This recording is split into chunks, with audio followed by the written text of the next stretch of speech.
Poutine voulait effrayer le monde avec son missile nucléaire, mais l'humiliation n'a été que pour lui. Voyez-vous, la seule chose effrayée désormais, c'est Poutine.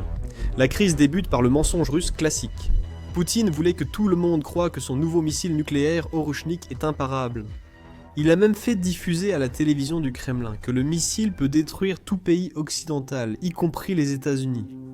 En réalité, c'était son dernier effort pour arrêter les sanctions. Mais cela s'est transformé en une erreur catastrophique. Les parlementaires russes ont publiquement évoqué la vente du missile au Venezuela, pour découvrir ensuite que l'Ukraine avait détruit un tiers de tout le stock d'Orochnik de la Russie. Cet échec systématique signifie que la Russie n'a en réalité aucun missile à vendre. La dissuasion nucléaire de Poutine est devenue une plaisanterie et le monde entier en rit. Tout a commencé avec cet extrait télévisé du Kremlin. Regardez. Toute arme n'a de sens que lorsque Toutes les armes n'ont de sens que lorsqu'elles sont utilisée, lorsque l'ennemi la voit et ressent le résultat de son utilisation. Tout cela est très bien, mais cela ne Fonctionne pas. Nous avons frappé avec Oreshnik et ils n'ont pas compris.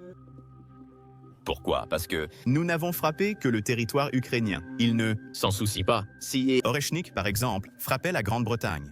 Ces usines qui produisent des drones ukrainiens, comme ils l'ont dit, ou la Scandinavie, où il y a encore une usine ukrainienne. Si nous déclarons simplement, ouvertement, que nous nous moquons de savoir sur quel territoire cela se trouve, puisque c'est déclaré comme une production militaire ukrainienne, c'est pour nous une cible légitime. Ne dites pas pour commencer, ceci est le début. Pour commencer, Volodia. Notre ministre doit sortir et l'annoncer clairement. Pas Solovyov, mais lui-même. Ils ont tous peur que... Ils sont tous effrayés. Qu'ils aient peur, au moins en parole. Mais plus personne n'y croit. Il faut frapper et... Frapper fort, ne... Crois pas, ne crois pas, ne crois pas. Selon cette logique russe, l'Ukraine devrait être tout à fait dans son droit de frapper les usines à l'intérieur de la Russie qui produisent des armes pour l'armée. En outre, l'Ukraine devrait pouvoir frapper des usines en Chine, Corée du Nord et Iran. Mais pour une raison quelconque, quand on commence à utiliser la logique russe contre la Russie, les propagandistes deviennent vraiment furieux. En parlant de colère, les hommes politiques russes, qui étaient furieux que les États-Unis envisagent de donner des missiles Tomahawk à l'Ukraine, proposent maintenant une idée très similaire. Regardez ce reportage. Alexei Zouraliev. Il est un vice-président de la commission de défense du Parlement russe et vient d'en parler. Peut-être que la Russie devrait fournir le missile Oreshnik au Venezuela. Il avance l'argument que la Russie vend déjà des armes à ce pays. Peut-être qu'il devrait ajouter 1 ou 2 missiles, je suppose. Poutine n'est pas très transparent avec son Parlement. Pendant qu'Alexei faisait ses déclarations, il ignorait que la Russie n'a pas de missiles à distribuer. Cette information provient ni plus ni moins que des forces de sécurité ukrainiennes, qui auraient apparemment eu accès à une partie du stock russe d'Orechnik. Vous pouvez imaginer ce qu'ils en ont fait. Écoutez bien. Voici Orechnik. Il pouvait lancer 3 frappes, mais ce n'est pas exact. Vassili Alexeyevitch. Au fait, nous n'avons rien à faire. En fait, nous ne l'avons jamais révélé, seulement brièvement sur les 3. Oreshnik a été détruit avec succès sur leur territoire, à Kapustin Yar par la direction principale du renseignement, le service de sécurité de l'Ukraine et le service de renseignement extérieur. Mission très réussie, sans détails importants partagés. Nous pouvons maintenant en parler. Ceci, c'est notre mission, et à ce moment-là, nous n'en avons pas parlé parce qu'il s'est écoulé beaucoup de temps. Donc ils en ont déjà utilisé 1. Tu te souviens, oui, Ilya Ivanovitch, il reste encore 2 tentatives possibles. Je prends note. Il y en a une, mais nous pensons qu'il y en a eu jusqu'à 3 cette année, et des plans chaque année, jusqu'à 6. Donc voilà ce qui est important ici pour nos collègues. Beaucoup pour nos collègues dans le monde entier. C'était le chef du service de sécurité de l'Ukraine ukrainien, Vassil Molyuk. Il a ensuite précisé que ce missile avait été détruit sur le champ de tir de Kapustin Yar, dans l'oblast d'Astrakhan, en Russie. C'est un site majeur pour les essais des armes stratégiques de Moscou. Heureusement pour nous tous, nous connaissons l'emplacement. Donc nous pouvons consulter les images satellites et voir quand l'attaque a eu lieu et quels dégâts elle a causé. Faisons-le ensemble. Voici l'imagerie satellite de ce site datant de juillet 2024, il y a un peu plus d'1 an. Et vous pouvez voir sur cette image avant, après que certaines choses changent sur le terrain. Nous ne savons pas exactement ce qui se passe. Je ne suis pas expert en satellite, alors si vous l'êtes, commentez ci-dessous. Mais heureusement pour nous tous qui ne sommes pas experts en satellite, nous avons les images de l'opération. Regardons ça. Oui, cette fois, il a tourné brusquement.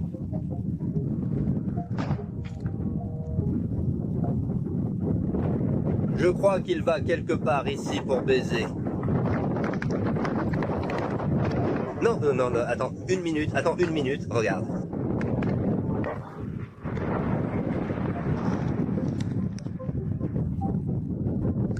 Maintenant, il est évident que c'est grave de perdre un missile nucléaire juste après avoir dit au monde entier que c'est l'arme la plus imparable que l'humanité ait jamais créée. Mais si je vous disais que ça ne fait qu'empirer à partir de maintenant, c'est parce que vous voyez, la Russie n'avait que 3 de ces missiles, et l'Ukraine vient d'en neutraliser un avant même qu'il ne décolle de la rampe de lancement. Cela veut dire, si mes calculs sont corrects, qu'il en reste 2 à la Russie. Et ils en ont utilisé un en novembre, après que les États-Unis ont donné la permission à l'Ukraine d'utiliser des missiles occidentaux à l'intérieur de la Russie.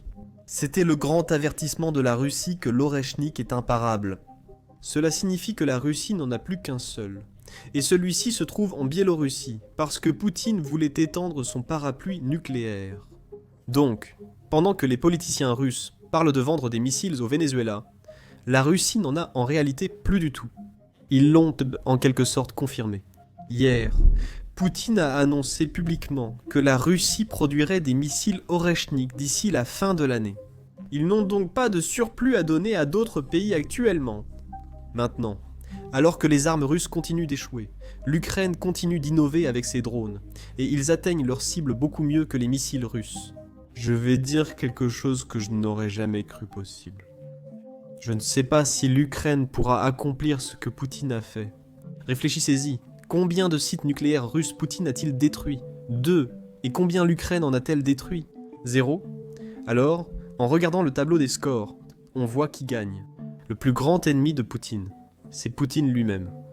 Mais vous savez ce qu'on dit, l'ennemi de mon ennemi est mon ami. Jim est mon ennemi, mais aussi son propre pire ennemi. Et l'ennemi de mon ennemi est mon ami. Donc Jim est en fait mon ami. Mais comme il est son propre pire ennemi, l'ennemi de mon ami est mon ennemi. Donc en fait, Jim est mon ennemi. Très bien. Revenons à l'Ukraine. Ils viennent d'utiliser leur tout nouveau drone pour frapper un pétrolier russe et un entrepôt russe. Ce drone est le drone kamikaze de moyenne portée appelé First Person View 2. Et comme vous pouvez le deviner, il existe un drone appelé First Person View 1. Le First Person View pouvait parcourir 1400 km, environ 900 miles, mais avec une charge très légère. L'explosion était faible, le First Person View 2 corrige cela. Il ne parcourt que 200 km, 90 miles, mais transporte une ogive de plus de 100 kg, 230 livres. Il possède une grande puissance d'explosion. Regardez ce clip.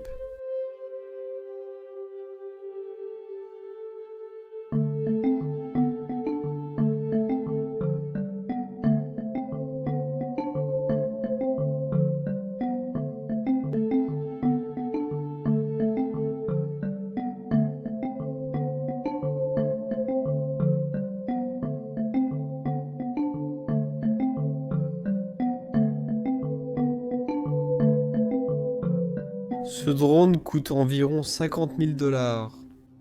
Et d'un autre côté, un train-citerne russe coûte entre 1 million et des dizaines de millions de dollars. Et cela ne prend même pas en compte le pétrole contenu dans le train. En plus, je suis sûr que l'entrepôt contenait des choses importantes. Concernant la bataille économique, les drones ukrainiens la remportent clairement. Toujours loin d'atteindre les missiles de Poutine qui font exploser les sites nucléaires de Poutine, mais c'est quand même une grande victoire pour l'Ukraine. Maintenant, cette prochaine frappe ukrainienne est probablement proche d'égaler la victoire que Poutine a obtenue sur un site nucléaire russe. L'Ukraine a frappé la raffinerie de Saratov pour la 3e fois en 2 mois. D'abord, ils l'ont frappé en septembre, puis en octobre, et ensuite le 2 novembre. Maintenant, l'un des meilleurs aspects des frappes récentes a été cela. Beaucoup de ces raffineries, y compris celles dont nous parlons, sont recouvertes de filets anti-drones. Et même avec cela, on voit des flammes sortir des raffineries après chaque frappe, ou selon Poutine, après chaque débris. Je ne comprends pas pourquoi ils investissent encore dans les filets anti-drones si les drones passent toujours. Mais au moins, on dirait qu'ils s'occupent. Nous avons cette fois des images d'une jeune Russe ayant fait un reportage sur cette histoire, comme une journaliste. Alors écoutez ça. On va baiser ici. On se retient, tu n'imagines même pas. Va dormir, on t'appellera s'il y a du nouveau. Ça brûle. Désolé pour la qualité de la vidéo, ça brûle. Et on voit tout Saratov. Nous sommes au 2e étage. Je dors chez elle ce soir. On voit. On le voit. Il y avait des bruits très forts et on a peur. Les enfants doivent rester éloignés des téléphones, quel que soit leur pays. Elle vient de donner toute son adresse sur un chat Telegram au hasard, sans aucune raison. Maintenant, revenons à la raffinerie. L'une des raisons pour lesquelles ces frappes deviennent si dévastatrices pour l'économie russe, c'est que la Russie manque littéralement de composants pour réparer les raffineries. Comme dit dans mes vidéos précédentes, les raffineries datent d'avant que la Russie n'envahisse ses voisins. La Russie a utilisé des entreprises et pièces occidentales pour construire ses raffineries. Mais maintenant que la Russie est le pays le plus sanctionné au monde, Poutine ne peut pas obtenir ces pièces pour les remplacer dans les raffineries qu'il a construites, à l'époque où tout était calme. Et cela signifie que, petit à petit, à chaque frappe, même si ces frappes de drones ne sont pas énormes en termes de rayon d'action, les raffineries russes se dégradent. Et la raison derrière cela, c'est que la Russie n'a tout simplement pas la capacité de les entretenir. Ce ne sont pas seulement les médias occidentaux qui le rapportent. Même à la télévision du Kremlin, les gens en parlent très ouvertement. Ils se plaignent que la Russie n'a toujours pas trouvé le moyen de fabriquer tout ce qu'elle ne peut plus obtenir, à cause des sanctions. Écoutez simplement. Il me semble que malgré les succès, nous, beaucoup dans cette direction. Il me semble que malgré tous les succès, nous n'avons toujours pas fait assez dans ce domaine. Au cours des 4 dernières années, la substitution des importations s'est, à bien des égards, transformée en un processus où nous ne faisons qu'acheter, acheter, acheter en permanence. Mais je ne sais pas où ni comment. Par exemple, dans mon propre secteur, il n'y a rien de domestique et rien n'est apparu en 4 ans. Absolument rien, vous voyez. Et en fait, mon secteur, comme le vôtre d'ailleurs, est aujourd'hui l'un des secteurs clés. Ce sont les caméras, le son, l'éclairage. Vous comprenez? Le son des caméras, la lumière. Alors peut-être qu'au lieu de dépenser des dizaines de millions d'euros pour acheter des joueurs de football, et pas même des stars comme Ronaldo ou Messi, mais plutôt des joueurs de second ou troisième rang, peut-être que cet argent devrait être investi dans notre propre science, dans notre propre recherche et développement. Et dans le soutien de ceux qui essayent au moins de créer quelque chose. Le développement pour aider ces personnes qui... Maintenant, c'est l'endroit parfait pour partager un commentaire que j'ai vu il y a quelques jours dans l'une de nos vidéos. Si la télévision du Kremlin rapporte à quel point la situation est mauvaise, imaginez quelle est la réalité. Nous faisons ces vidéos pour montrer la réalité de cette guerre pour la Russie et l'Ukraine. Maintenant, malheureusement, comme beaucoup d'entre vous le savent, la guerre n'est pas un sujet très convivial sur YouTube. Nos vidéos sont souvent démonétisées ou restreintes par YouTube, car les extraits du front ne sont pas jugés adaptés aux annonceurs. C'est le site de YouTube, donc je comprends parfaitement qu'ils puissent décider de ce que nous pouvons publier ou non. C'est aussi pourquoi nous avons créé notre plateforme, Basics Insider. Nous l'avons créée pour offrir une couverture plus approfondie et sans censure des événements mondiaux. À l'intérieur, découvrez des versions longues de nos vidéos et des documentaires exclusifs, allant plus loin que sur YouTube. En plus, ma partie préférée ?